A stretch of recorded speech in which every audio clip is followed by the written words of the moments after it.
Hey everybody, welcome back to my kitchen. So today we're doing a fun homestead project. We have a goat in milk right now, just one single goat, which this is her 5th time kidding. And each time they kid up until the 5th or 6th year, they increase their milk production and then they kind of like level out, and that's the best you're gonna get out of them. So this is her 5th time kidding, and we are getting half a gallon of goat milk a day, which is just insane. It's more than what our family goes through. So, you have to come up with some creative ways to use it. You can only drink so many smoothies, eat so much cereal, whatever, until, you got to come up with something else. One thing that we really enjoy as a family to eat, but especially myself, because I'm a more protein-based diet person. I try to stick along more of a keto or carnivore diet, depending on the day, and I guess, if you will, is cottage cheese. Cottage cheese is like a staple. I could eat it for breakfast, lunch, and dinner and be quite happy. So we are gonna try to make some goat milk cottage cheese. Now, I'm gonna admit this is the very first time I've done this. I've got the recipe from Farmhouse on Boone. I get so many recipes from her. I use a lot of my sourdough recipes that I do. I get from that website. She's just got so many great things on there. So I believe hers is for cow milk, like whole milk, but we're gonna go ahead and do this with the goat milk. So the very first thing that we need is 6 cups of milk. So we have this. I'm gonna give it a little bit of a shake because I don't separate my cream, and we do get a fair cream line from our girl, Danny. So we're just gonna give it a little shake up. This is one day. This is one day out of her full half gallon. Probably a little bit more than that because it's right up to the very rim. So here I'm probably gonna make a mess. No, I didn't make a mess. Okay. We got 2. Now I've made goat's milk cheese before. I actually am really excited because I have an order in to make an aged cheese, and this will be the first time that I'm going to do that, so I'm pretty excited to get that stuff. When I do that, I'll be sure to share it with you guys because I think that'll be a really fun journey. But I've made chev before, I've made ricotta before, we've made yogurt, which I will show you the next time I make yogurt. It takes a couple days to make yogurt, so it's going to have to be a time where I can film both sections of that video. But this will be the first time I'm ever making cottage cheese, so I'm pretty excited to try that. Let me rinse this out real quick. Now, many people will ask, what does goat milk taste like? Or maybe in the past they had tried goat milk and they didn't like it. Goat milk, in my opinion, this goat milk right here tastes just exactly like what you're gonna get at the store a whole milk would be, maybe slightly creamier. It is sweeter, a little bit sweeter, not overwhelmingly sweeter. But my husband, who's extremely picky, will drink goat milk because he says it tastes exactly the same. There have been situations where I've heard people say that goat milk tastes gamey or like a buck smells, which if you've ever smelled that is very pungent. So I think a lot has to do with what you're feeding your goat and how you're keeping your goat. And we don't keep our does that are in milk with our buck, so there's no possibility of that buck odor rubbing off. And we do make sure that we clean their udders very, very well before we milk. We always waste the first few squirts so that there's nothing, nothing in the teat, and no like bacteria or anything like that. We also make sure that we chill our milk right away so that it's, safe.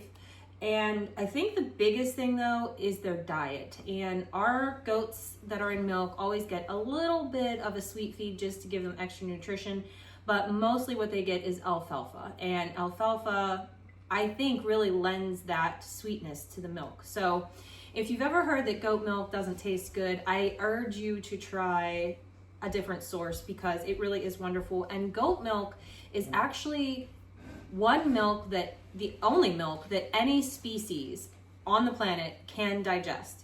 So you can give goat milk to absolutely anything or anyone, infants. You can give it to cows, you know, you can give it to an elephant if you needed to. Anybody can digest it. And people that are lactose intolerant, or, you know, that are told they're lactose intolerant, actually find that they can digest goat milk quite fine, because the lactose molecules in goat milk is so much smaller, and the fat makeup just makes it much easier to digest. So goat milk is a really fantastic thing. I think that everybody should try it if they haven't, because it's really wonderful. But I do know that it's kind of pricey if you go to the grocery store. It's much more expensive than whole milk. But if you're somebody that's lactose intolerant, give it a shot, because you might be really, really surprised. I think it's a wonderful resource. Anyways, now that I have this 6 cups of goat milk in here, we have to take it over to the stove, and we are going to put it on until it comes to a simmer. So I'm going to bring you guys over there, and we will go from there.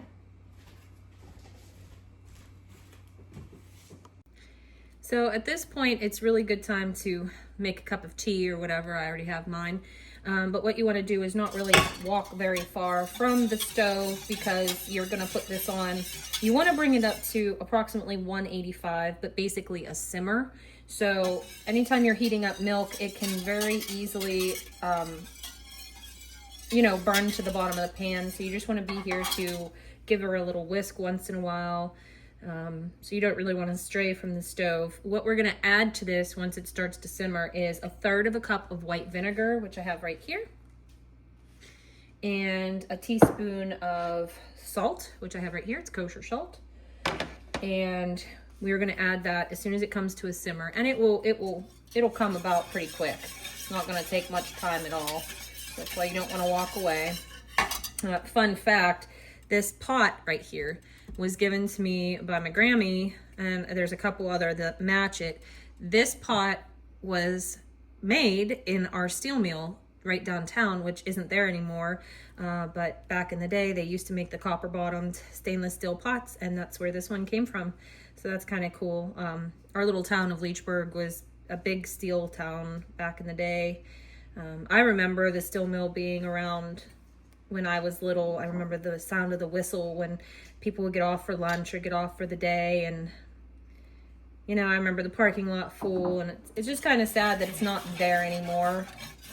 Those days, I guess, are over, but it'd be really cool to see it come back alive again.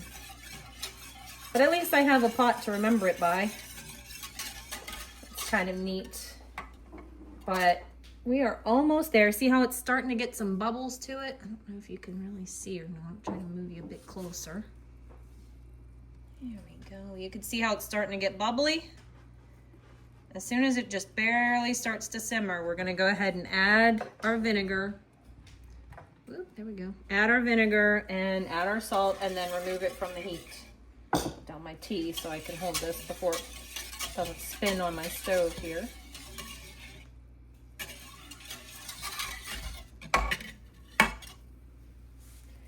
Almost there.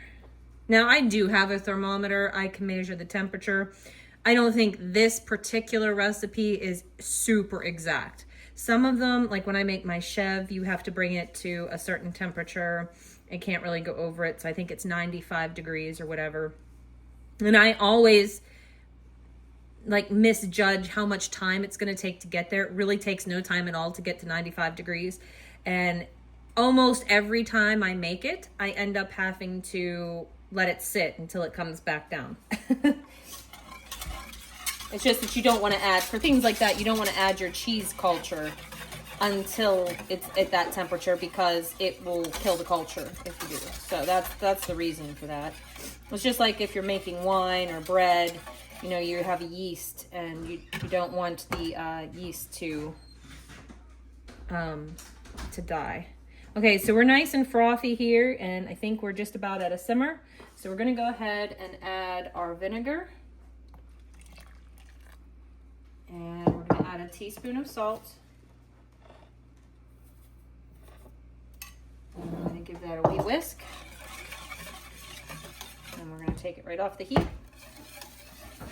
It's already starting to curdle. Let me turn this off, see if I can show you.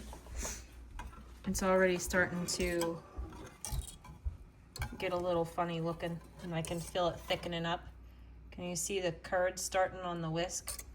So We're gonna let it sit here on the stove for about 45 minutes, and then we're gonna come back and strain all the curds off the way. All right, so what we have here is just a glass bowl and just a colander. And this is a butter muslin. I like this better than cheesecloth because, as you can see, it's tighter woven. So this is just better for keeping your cheese and stuff like that. You don't want to lose pieces of it, which you will with the cheesecloth. And then this is, can you see, kind of like where it looks like you could see up here where the curds are kind of floating around in there. Yeah, that's about what it should look like. I am going to keep the whey, that's the clear stuff, because that's like a buttermilk actually. And look at that. I have a recipe for bread that uses that, so I'm gonna hang on to it. I wonder what it tastes like now. It probably is gonna taste a lot like cottage cheese or a chev, if you will. Now, what I like to do, having difficulties, technical difficulties. Okay, I'm just going to kind of tie this loosely.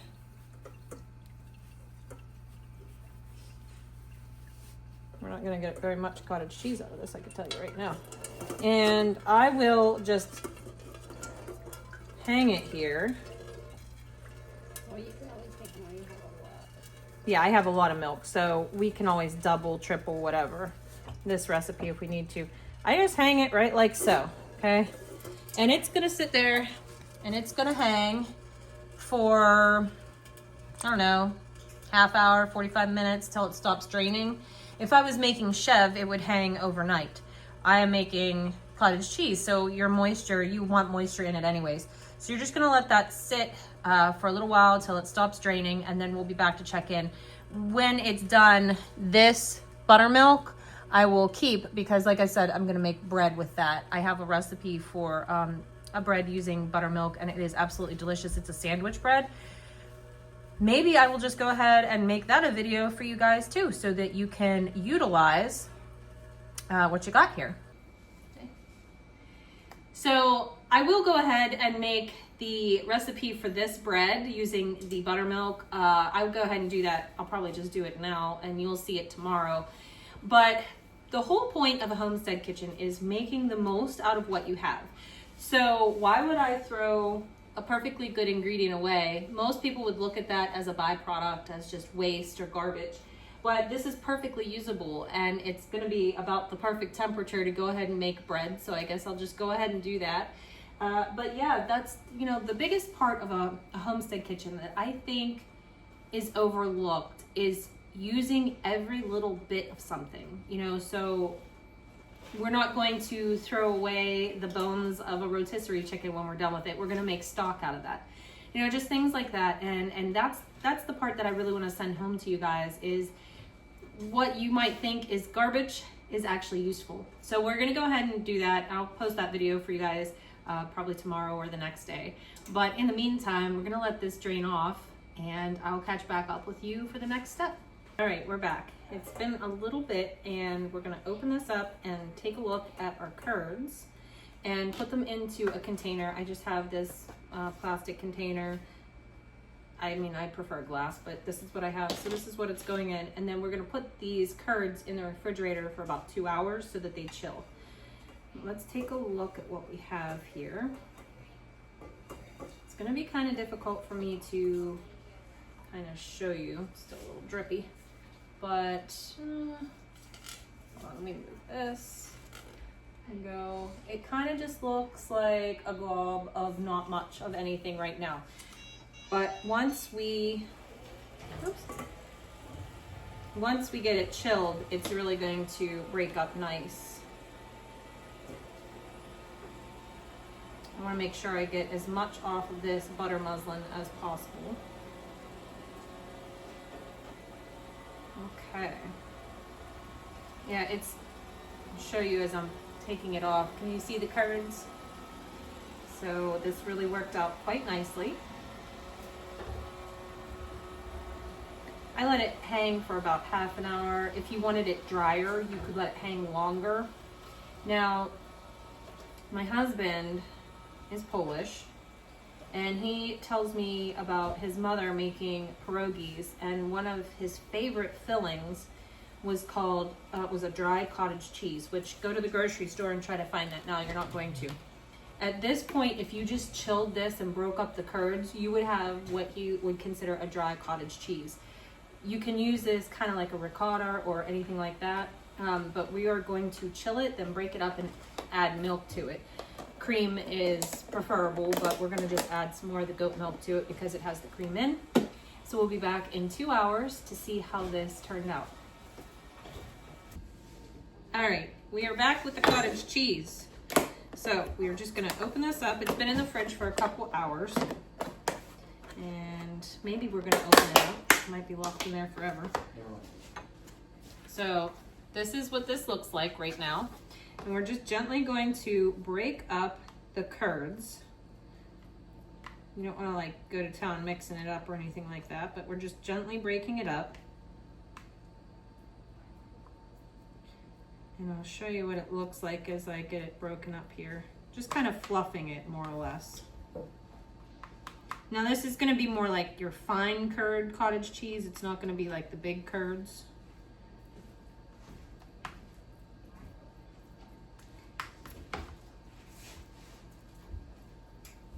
Just kind of go about breaking it up till it's a consistency you like.